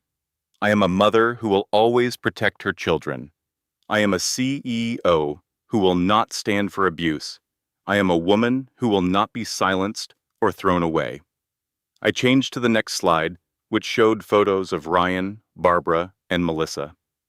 Today, I am announcing that I am filing for divorce from Ryan Mitchell and seeking full custody of our sons. I am also filing criminal charges of child endangerment against Ryan, Barbara, and Melissa Mitchell. Criminal charges of fraud and conspiracy will be filed against Melissa Mitchell for creating the deepfake evidence.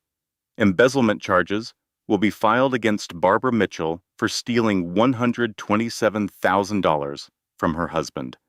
I am also filing civil suits for defamation and emotional distress, and I am terminating all business relationships with the Mitchell family, and I am making a $5 million donation to establish the Haven House Foundation, which will be a shelter and support system for abused mothers and their children. The room erupted into chaos once more. I raised my hand one last time. I am sharing this story not for revenge, although there will be justice. I am sharing it because abuse can happen to anyone. Wealthy women are abused. Poor women are abused. Educated women are abused. It happens behind closed doors in both mansions and mobile homes. If you are being abused, please know this. Document absolutely everything. Trust your instincts. Protect yourself legally and leave when it is safe to do so. Please understand that you deserve so much better. You deserve safety, respect, and love. Never settle for anything less. Thank you. I walked off the stage into a frenzy of activity. Within 30 minutes, the press conference went viral, hitting #1 worldwide with headlines like Justice for Sarah, the Blake twins, and the Mitchell family. In the first 24 hours, the videos pulled in 200 million views. Every network ran the story. A billionaire CEO, hidden as a housewife, reveals shocking abuse. A family throws out a CEO and her newborn babies, having no idea she was a billionaire. Blake Holdings CEO shares a horrifying tale of domestic abuse. There were opinion pieces and columns. It was a social media firestorm. Celebrities tweeted their support. Oprah wrote, "This woman's strength is incredible." Reese Witherspoon added, "Every woman deserves better." Ellen said, "Abuse happens in every community, at every income level." The Mitchells were trapped in their homes. Reporters were camped out everywhere. After their numbers were leaked, they got thousands of hateful messages, which I publicly condemned. Ryan tried to go grocery shopping, but was immediately recognized. People confronted him, one yelling that he threw out his own babies. Another person sarcastically called him a real man for leaving his sons in the cold. He was shamed for treating his billionaire wife like trash. He ran from the store empty-handed, but there was no escape for him at home. While out on bail, Barbara tried defending herself on Facebook, claiming I had deceived them. The responses completely tore her apart. One person wrote that she abused me just because I had secret money. Another user said I was not deceiving them, but testing them, a test they failed. They said she was a monster for abandoning 10-day-old babies in 28-degree weather. The Mitchells were instantly shunned by everyone. Meanwhile, Blake Holdings stock rose 12% after my conference. Investors saw the story as a positive. They saw a strong CEO who had overcome great challenges. All the major news networks wanted to interview me. I did a special for 60 minutes, an interview with Good Morning America, and appeared on The Ellen Show. Time magazine put me on their cover. The headline read, "The CEO Who Fought Back." I became a symbol of survival and strength, not just revenge. I represented a refusal to be silenced. The Mitchells, on the other hand, symbolized cruelty and the consequences of underestimating someone. Their reputations were ruined forever. 3 days later, on December 29th, the arrests happened. Barbara faced charges of child endangerment, false imprisonment, assault, embezzlement, money laundering, and fraud. Melissa was charged with child endangerment, conspiracy, fraud, and defamation. Ryan's charges were child endangerment and assault. Tom faced no charges. He cooperated completely, giving a full deposition and testifying against Barbara. The trials progressed swiftly, the evidence was overwhelming, and the video recordings were completely damning. In Barbara's trial, the prosecutor played audio of her planning to create fake evidence. He showed the video of her spitting on me. A medical expert explained that being forced to work likely caused the infection in my C-section scar. A fire marshal spoke about the unsafe basement conditions. The jury took only 1 hour to decide. The verdict came back, guilty on all charges. The judge said, "Mrs. Mitchell, in my 23 years on this bench, this is among the worst cases of family abuse I have seen. You intentionally targeted a vulnerable new mother. You placed newborn babies in extreme danger and have shown no remorse." The sentence was 12 years in federal prison. Barbara started screaming at the news. "That woman is a liar. She deserved everything she got." The judge answered, "Your son needed protection from you." At Melissa's trial, an FBI expert discussed the deepfake photos. Connor Briggs testified for immunity, stating she had paid him $15,000. He added that she instructed him to make the pictures look completely real. The court was shown texts between Melissa and Connor. Melissa wrote, "Make her look bad." Connor's reply read, "These will be very convincing." Melissa answered, "Perfect. I want her gone." The verdict was guilty. She was sentenced to 6 years in federal prison and a $25,000 fine. At Ryan's trial, his lawyer argued he suffered from diminished capacity due to his mother's influence. But the prosecutor simply played the video. Ryan's cold, uncaring face was seen as he pushed me outside. I was then called to the stand. It was the first I had seen Ryan since that horrible night. The prosecutor asked, "Mrs. Blake, please tell us what happened on the night of December 23rd. I stayed calm. My husband forced me out of our house. I was only 10 days postpartum, bleeding from an infected C-section. I held our newborn sons. The temperature outside was 28 degrees. He pushed me, then he shut and locked the door." The prosecutor asked, "Did he say anything?" I replied, "He said he did not know if the babies were his, even though I had told him repeatedly they were. I even offered a DNA test the next morning. But he chose lies over trust, over protecting his own kids." The prosecutor then asked how that made me feel. For the first time, I looked directly at Ryan.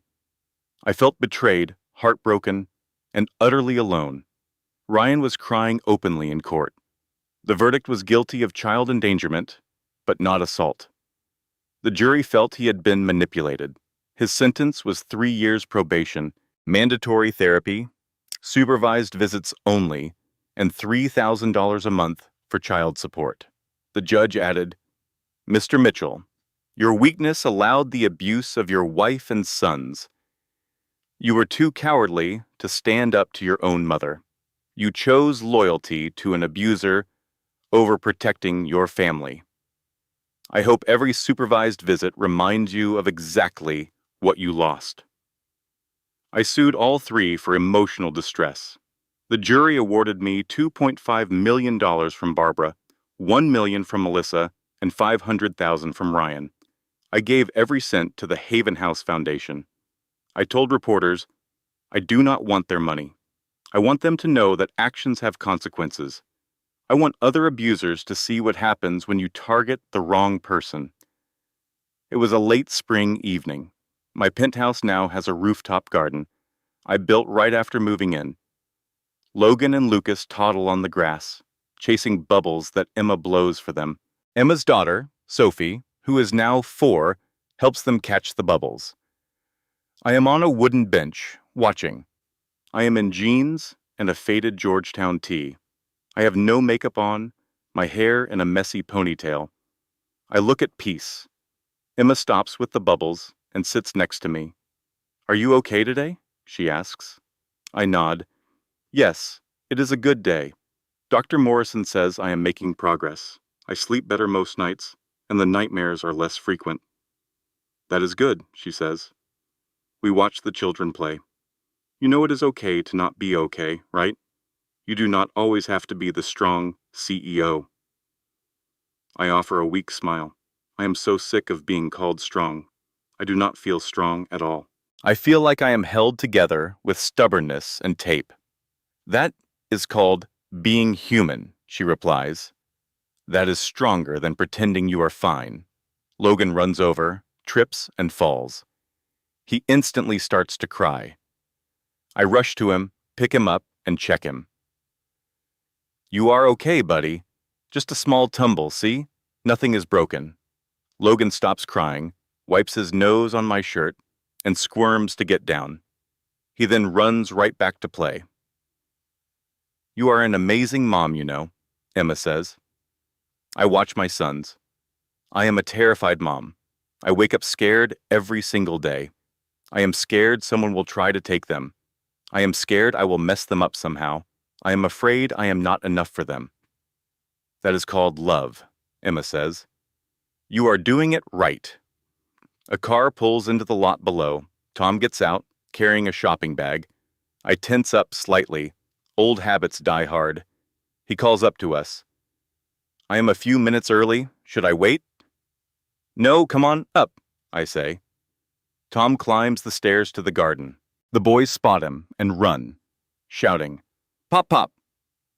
He carefully kneels. "Hey guys, look what I brought you." He pulls 2 small toy dump trucks from the bag. The boys are thrilled. He sits on the grass playing and making truck sounds with them. The boys giggle with joy. Emma watches him closely. She does not trust him. She never will. Are you certain about him? She asks softly. He took the stand, I reply. He told the truth. He is making an effort, and the boys should have one grandparent who is not a total monster. He let a monster run free for 40 years, she reminds me. I am aware, I say, but he is the only person who has shown genuine regret, the only one putting in the work to become a better person. For that, I am giving him this one supervised chance.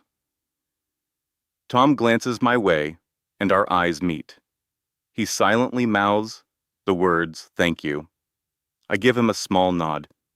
My phone vibrates with a text from a number I do not recognize. I know better than to look, but I do. It reads, "Please I know I am not worthy. I know I ruined it all. But please, just speak with me once. Allow me to explain. Let me offer a real apology. I am pleading with you, Sarah. Please." It is from Ryan. I gaze at the text for a long time. Emma peeks over my shoulder. "Are you going to answer that?" she asks. "No." "Good," she affirms. He is looking for forgiveness to make himself feel better. That is not my responsibility anymore. My responsibility is to protect my sons, and I cannot do that by welcoming their father back into our lives. This is the same man who cast them out in the cold when they were just 10 days old. But what if he is different? What if he is sincere? Then he can show it by respecting my boundaries, paying his child support on schedule, and arriving at his supervised visits, sober and ready. He can prove he has changed by doing the right thing without me having to witness it. I erase the text without a response. I no longer feel any hatred for him. In fact, I feel nothing at all. And that feeling is liberating. We sit quietly for a moment, watching the kids play. Blake Holdings is now valued at $2.2 billion. I have appeared on the cover of Forbes magazine 3 times. The Haven House Foundation is active in 8 different states. We have assisted 2,847 mothers and their children in only 18 months, and we are expanding constantly.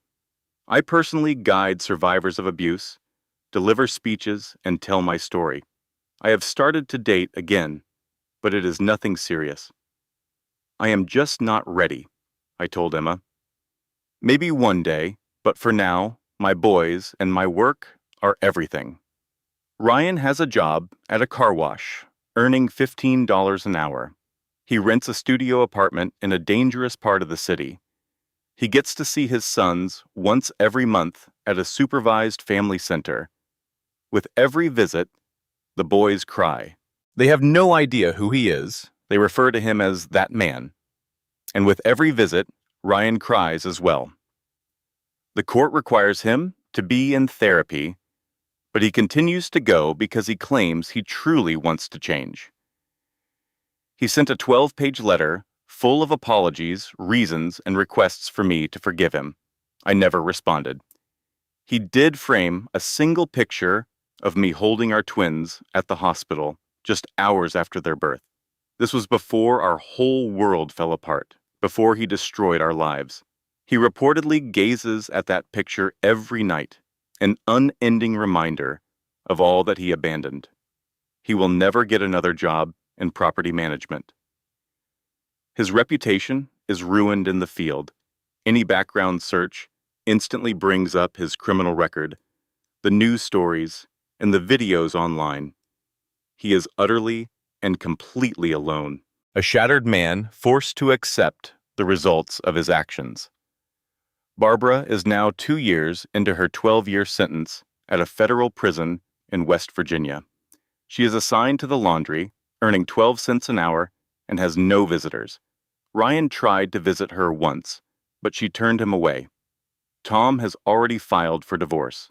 Melissa is doing her time in a separate prison, also completely isolated. She sent a letter that started with, "I am sorry. I was wrong. Please forgive me." I tossed it into the fireplace without reading the rest. Barbara will be 74 years old if she is ever released, assuming she lives that long. Melissa is 2 years into a 6-year sentence in a Kentucky federal prison. She lost all rights to her daughter from a prior marriage. Her ex-husband now has full custody. She works in the prison kitchen. After 2 attempts on her own life, she is now kept on a constant suicide watch. Each week, she sends me letters filled with apologies. They arrive, but I never write back. Melissa will be 35 when she gets out, with no job, no family, and no future. Tom is the only one who stayed out of prison. He now shares a small apartment with his brother and works part-time at Home Depot for $13 an hour. He is allowed supervised visits with his grandsons once a week. He shows up with toys, reads them books, and plays gently with them. The boys seem to like him. They call him Pop Pop. I only agreed to this because Tom was the one person who showed real remorse. 15. Testified against the others and tried to make things right.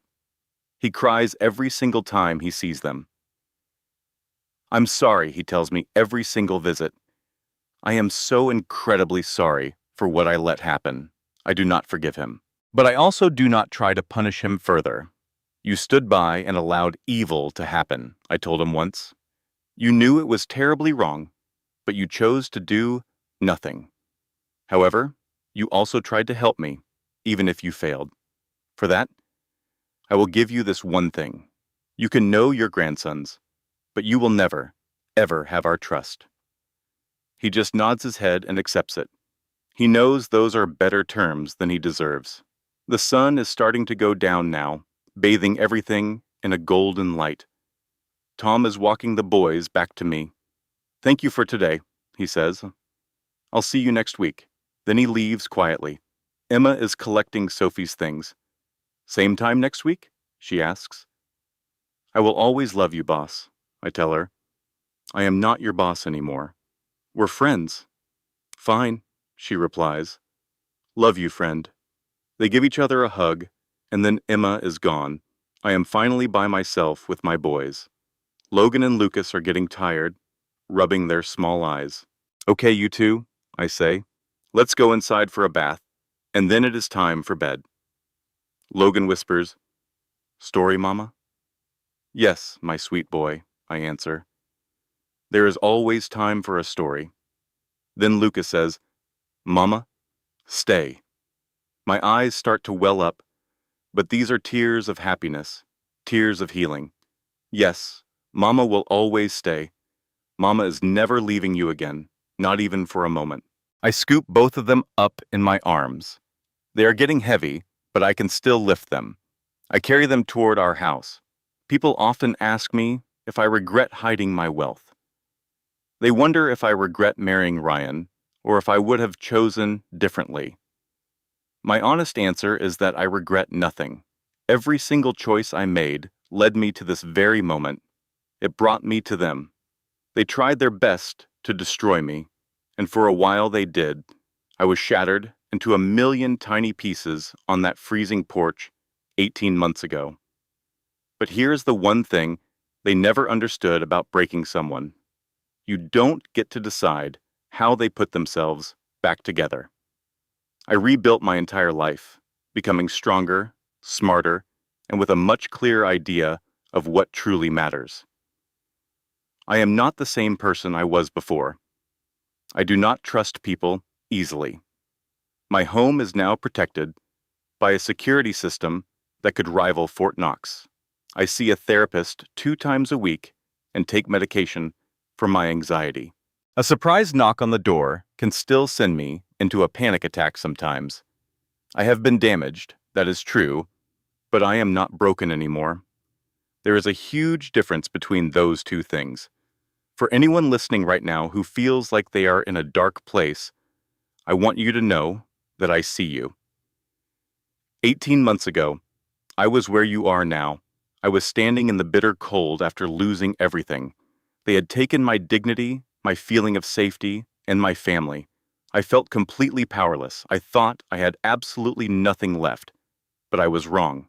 I still had myself. I still had my will to live. I still had the deep love for my children. And that was enough. In fact, it was everything. Now we are inside for their bath. They splash and laugh as I gently wash their hair, careful to keep the soap out of their eyes. They sing silly songs to each other in that secret twin language that only they understand. After the bath, it is time for pajamas. Logan's are covered with dinosaurs, and Lucas's are decorated with rockets. They pick them out themselves every single night. They are finding their own independence, learning that they have the power to choose. Then it is story time. I read Where the Wild Things Are, the very same book Ryan was reading to children the day I met him at the library. But now, the book is ours. It belongs to me and my boys. We are making new memories that are slowly pushing out the old, painful ones. And Max, the king of all wild things, was lonely and wanted to be where someone loved him best of all. Lucas has already fallen asleep. Logan is trying to stay awake, but he is losing the fight. I lean over and kiss both of their foreheads, turn on the nightlight, and pull the door almost closed. I walk down the hallway to my own room, sit on the edge of my bed, and grab my phone. I open the Instagram page for the Haven House Foundation and scroll through the pictures. I see the women I have helped, the babies who are now in safe places, and the families that are starting to heal. The foundation's counter shows we have helped 2,847 families. My pain was not for nothing. It had a purpose. It was transformed into power. This was not the kind of power I used to have, which was all about money, status, and control. This was real power.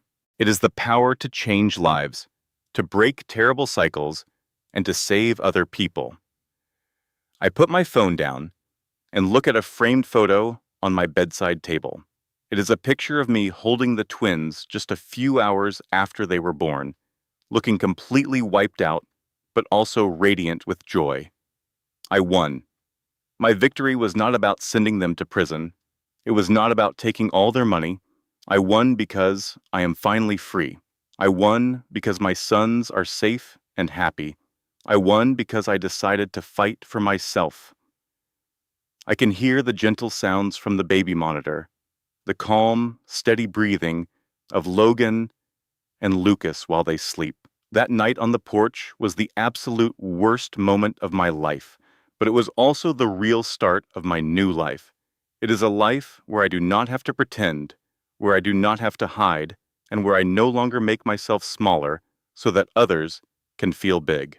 They threw me away like I was nothing, and from that, I rose up like a phoenix from the ashes. I turn off the lamp, lie down on my bed, and close my eyes. Sleep comes to me much easier now. The nightmares are not as frequent, and the fear is not as intense. Tomorrow, I will wake up, kiss my boys good morning, make their breakfast, go to my job, keep building my empire, help more mothers, and live my life, my real life. The one I picked for myself, the one I fought for, and the one that no one can ever take away from me again.